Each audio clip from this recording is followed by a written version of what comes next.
Welcome back to Goa News.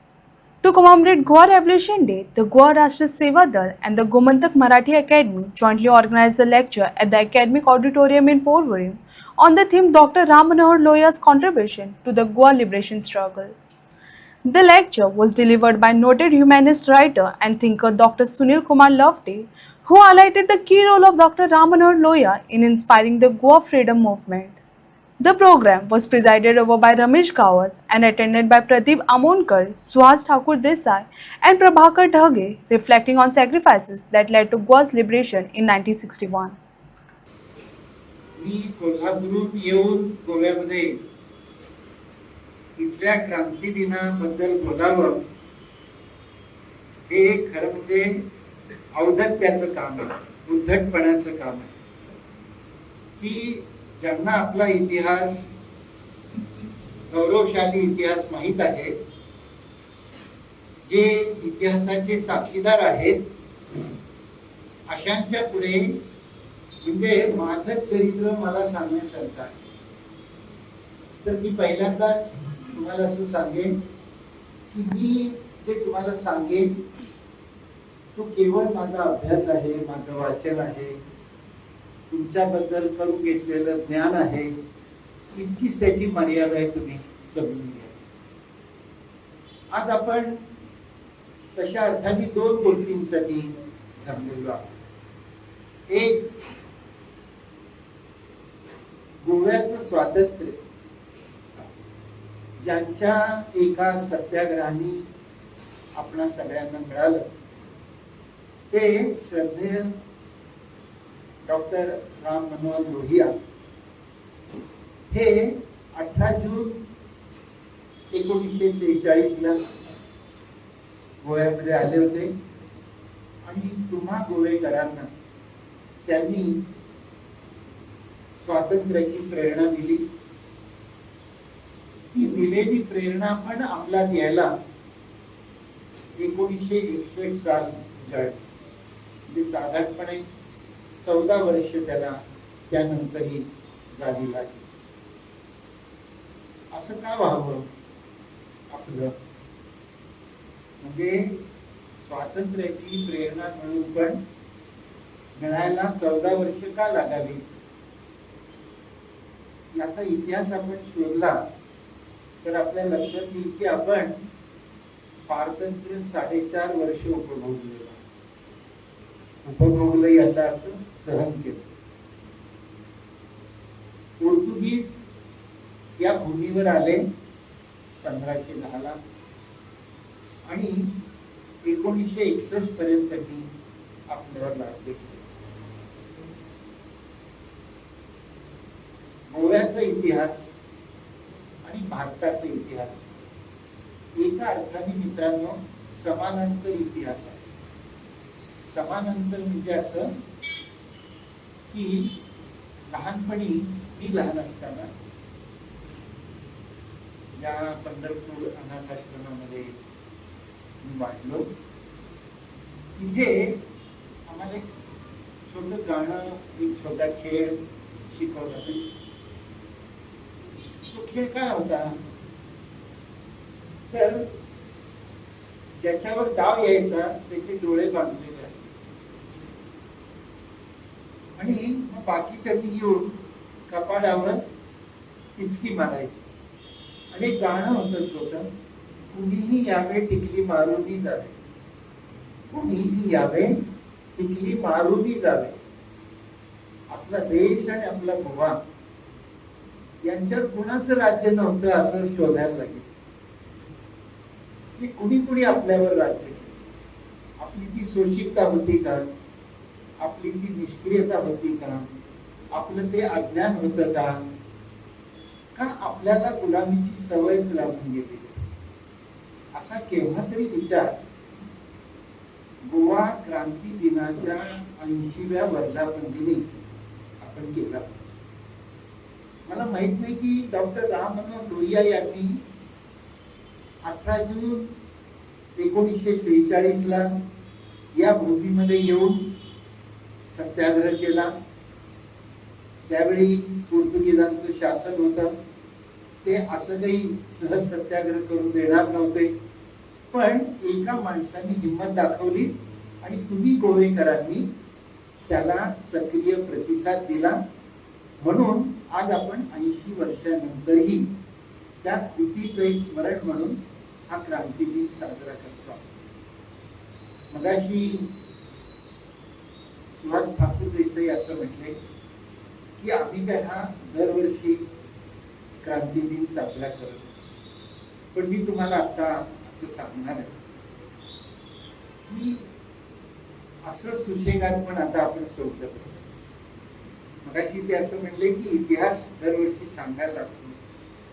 आपल्या घरात एक छोटी गोष्ट मी तुम्हाला सांगतो. आपण आपल्या पूर्वजांचं दरवर्षी श्राद्ध का घालतो असा केव्हा तरी प्रश्न स्वतःला विचारा, आणि तुमच्या असं लक्षात येईल की आपण आपल्या घरामध्ये पूर्वजांचं श्राद्ध घालतो ते अशासाठी की पूर्वसुरींनी आपल्यासाठी काही करून ठेवलंय त्याचं ते कृतज्ञतापूर्वक स्मरण असतं. कर्मकांड असेल, कुणाला असं वाटेल की कर्मकांड, पण तुम्ही कर्मकांड केलं नाही तर इतिहास जमा होतो.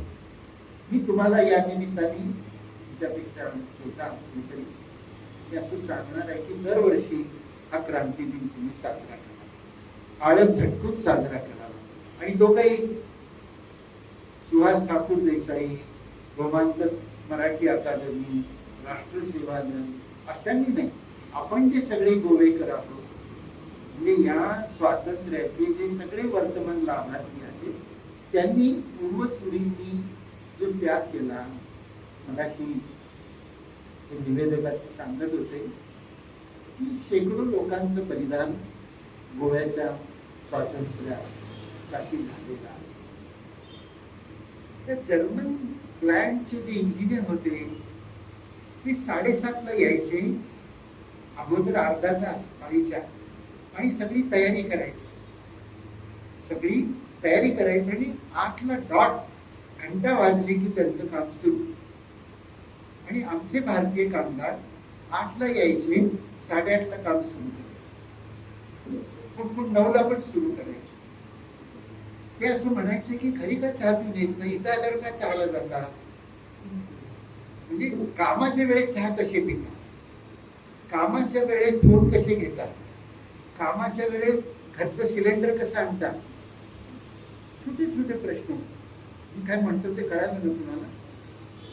आपलं चरित्र बदलायचं असेल तर त्या जर्मन इंजिनियरला, माझा एक वेल्डर मित्र होता, पेटर गेलो होतो, आणि तो मला असं सांगत होता की सुनील, अरे ते बघ आणि आपण बघ, केवढा फरक आहे त्यांच्यात.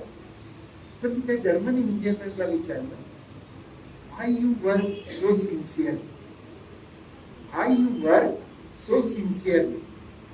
त्याचं उत्तर मी आजही विसरू शकत नाही, आणि खरं म्हणजे त्यानंतर मी तसाच वागलेलो आहे. तो असं म्हटलं मला, we work for a nation, we work for a nation. मला सांगा, आपण नोकरी करताना हा विचार कधी आपल्या मनात येतो का? जगताना कधी आपल्या मनात विचार येतो का की रस्त्यावरचा कचरा कधी आपल्याला आपला वाटतो का? कचरा बघून आपण अस्वस्थ होतो का? कितीतरी अशा छोट्या छोट्या गोष्टी. देशाची घडण डॉक्टर राम मनोहर लोहिया सारखा एक ध्येयवादी मनुष्य जेव्हा करतो तेव्हा त्याला हे अभिप्रेत असतं की माझ्या पश्चातला भारत, ते 67ला गेले, 67 नंतरचा भारत कसा असावा याच्यासाठी त्यांनी आपल्या आयुष्याची 50-57 वर्ष खर्च केली. आणि आपण जरी आज आपण त्यांना हार घातलेला असणार ती आपली योग्यता नाही बरं का त्यांना हार घालायची. मी जरी घातला असेल तरी माझी पण योग्यता, कारण त्या टोकाचा राष्ट्रवाद, त्या टोकाचा ध्येयवाद, त्या टोकाची नैतिकता किती टोकाची होती. मी तुम्हाला सांगतो की ते विदेशातून आले, चेन्नईला उतरले आणि त्यांना कलकत्त्याला जायचं, तर त्यांचं सामान जप्त करण्यात आलं संशयाने. त्यांच्या हातात काहीच नाही. ते चेन्नईच्या हिंदूच्या कार्यालयात गेले. हिंदू नावाचा पेपर इंग्लिश वर्तमानपत्र. ते म्हटले की I lost my everything and I need money, but I will not beg for money. Can I write some article for you and you will pay for it? संपादकांनी तिथे बसून त्यांनी 2 आर्टिकल लिहिली, 50 रुपये घेतले, रेल्वेचं तिकीट काढलं आणि चेन्नईहून कलकत्त्याला. आपल्याला हात बसल्याला काहीच वाटत नाही. विकासाचा चेहरा मानवी असला पाहिजे म्हणजे काय? Investment in man, investment in society, म्हणजे माणसांचे चेहरे आनंदी असले पाहिजे. मुले घातले रडाया, मी यातून रो रहा हूं, मेरी सुरती बैसी, असे आपले सगळ्यांचे चेहरे आहेत. म्हणजे आपला चेहरा उदास व्हायला काहीच करायला लागत नाही, तो उपजत उदास आहे. तुम्ही फिनलंड सारखा छोटा देश पहा आणि वर्षोनवर्ष जगातला आनंदी देश, वर्षोनवर्ष हॅपीनेस इंडेक्स मध्ये फिनलंड हा जगातला सगळ्यात मोठा देश, जगातला सगळ्यात चांगला शिक्षण देणारा देश आहे फिनलंड. भारताचा फिनलंड व्हायला पाहिजे ना मित्रांनो. आपल्या भारताचा जपान व्हायला पाहिजे, आपल्या भारताचा सिंगापूर व्हायला पाहिजे. मी मॉडेल नाही सांगत, मी सांगतो विकासाचा चेहरा कसा. रस्ते, गुळगुळीत रस्ते म्हणजे मित्रांनो चेहरा नाही. तुम्हाला सर्वसामान्य माणसाला आरोग्य सुविधा देतात, तुम्हाला सर्वसामान्य माणसाला रोजगार देतात, तुम्हाला सर्वसामान्य माणसाला शिक्षण देतात. म्हणजे जगामध्ये विकास आणि कल्याणाच्या ज्या कल्पना आहेत या केव्हा तरी डॉक्टर राम मनोहर लोहिया यांनी आपल्या साहित्यामध्ये दिले. राम मनोहर लोहिया यांनी असं काही ग्रंथ नाही लिहिलेला कधी, पण त्यांनी वेळोवेळी छोटी छोटी पॉम्पलेट लिहिलेली. जसं गांधीजी इंग्लंडमध्ये होते बॅरिस्टर करायला, ते पॉम्पलेट तयार करायचे आणि वाटायचे. उचल त्यांना शहाणपण होतं, ती जागृती ते करायची. तशी पॉम्पलेट्स लिहिलेली तुम्ही वाचाल तर त्याच्यामध्ये लोहिया असं सांगतात की विकासाचा चेहरा मानवी असला पाहिजे. याचा अर्थ असा की देश जर 100 रुपये मिळवेल तर त्यातले 60 रुपये मनुष्य विकासावर खर्च व्हायला पाहिजे आणि 40 रुपये इन्फ्रास्ट्रक्चरवर ठेवले. आपण बरोबर उलट करतो किंवा आपण मिळवतो. म्हणजे लोहियांनी मिळवलं काहीच नाही. आपण सगळे लोक, आम्ही मगाशी येत असताना पाहिलं, गोवाच कशाला सगळ्या भारतात फिरताना मला दिसतं. मी काही कोणाला नावं नाही ठेवत, पण गोवा 1961 साली स्वतंत्र.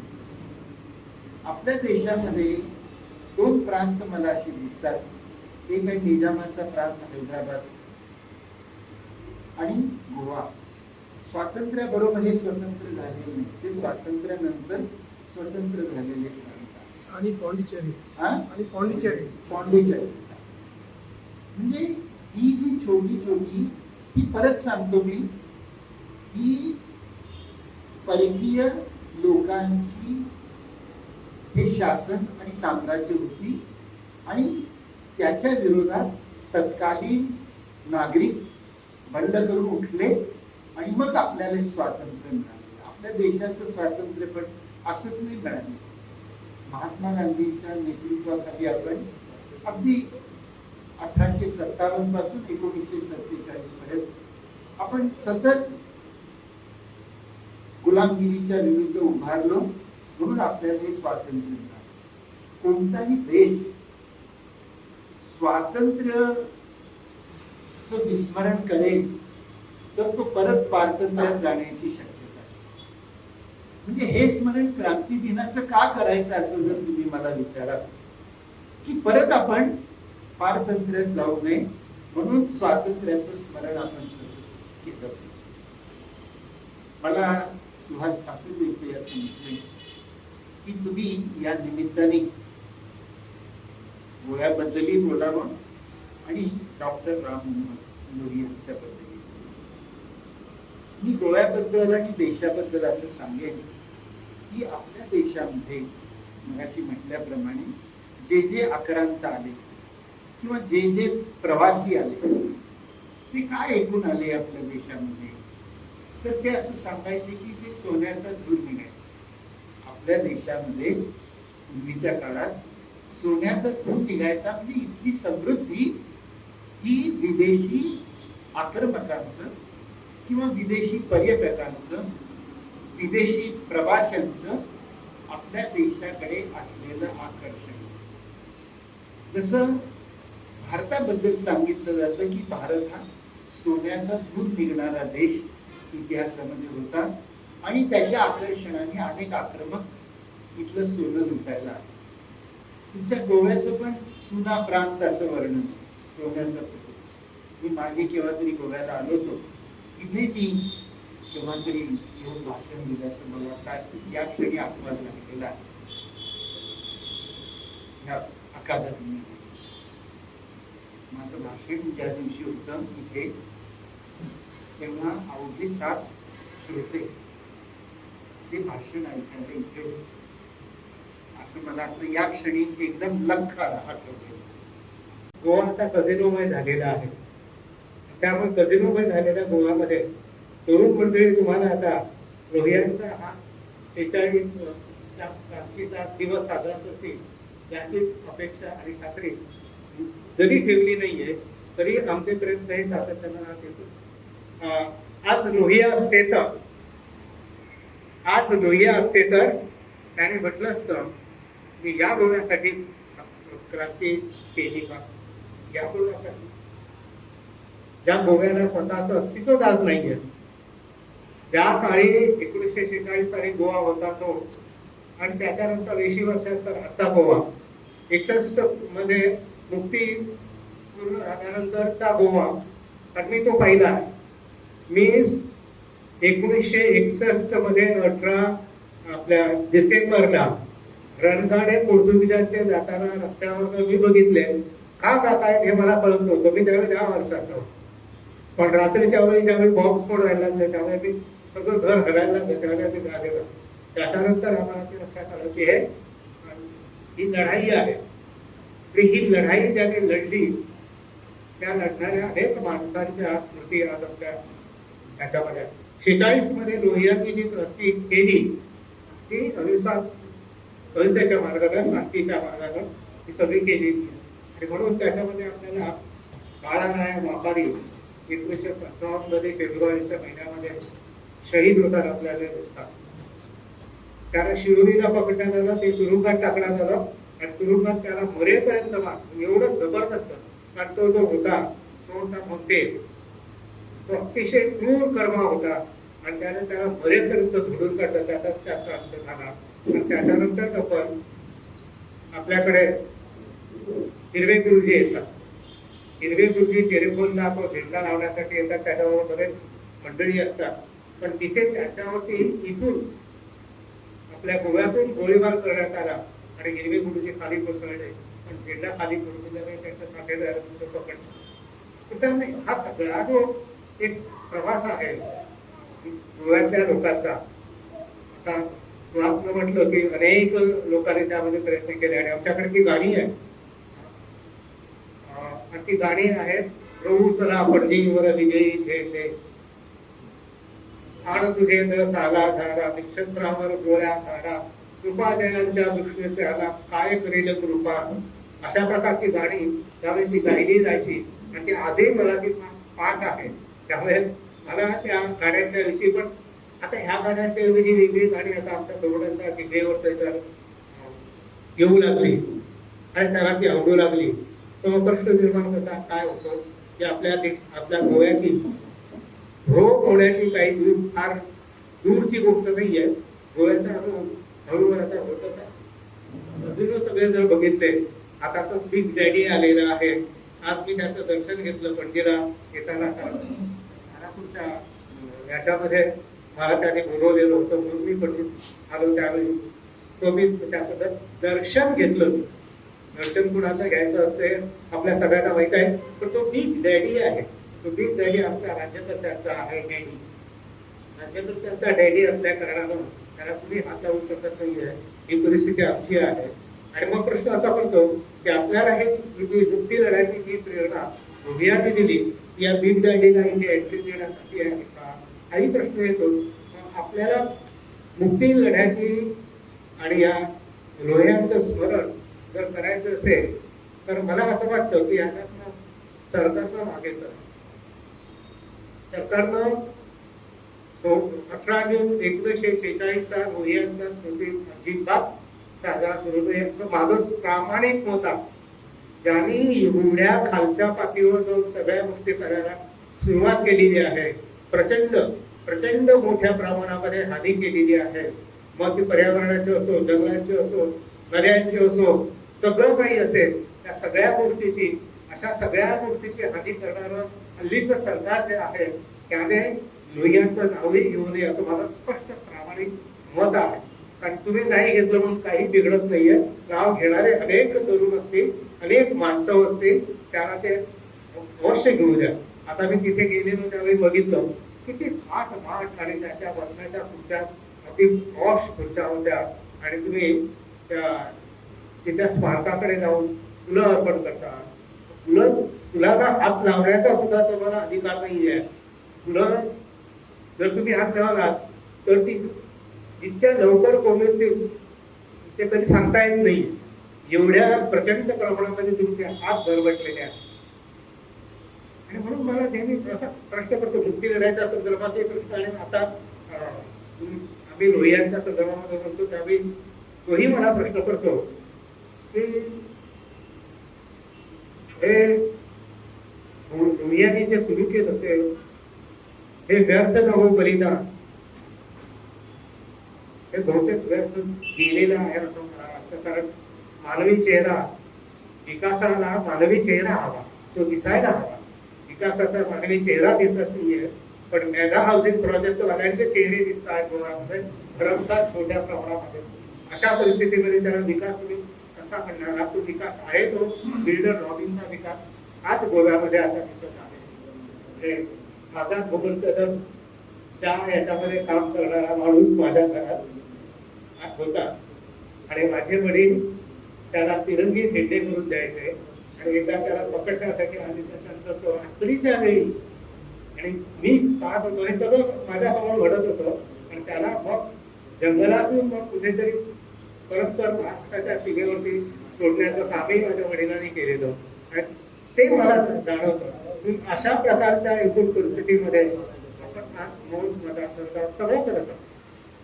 त्याच्या ह्याच्यामध्ये आम्ही सगळे मंडळी लोहियांचं स्मरण करत आहोत ही फार मोठी गोष्ट. इतिहास तर परत परत सांगितला गेला नाही तरी इतिहास स्वतःहून रिपीट होणं याची शक्यता खूप कमी आहे.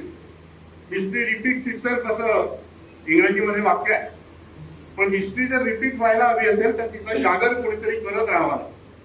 नाहीतर जागा मोकळ्या झाल्या की त्याच्यामध्ये अनेक गोष्टी घुसळल्या जाण्याची शक्यता असते.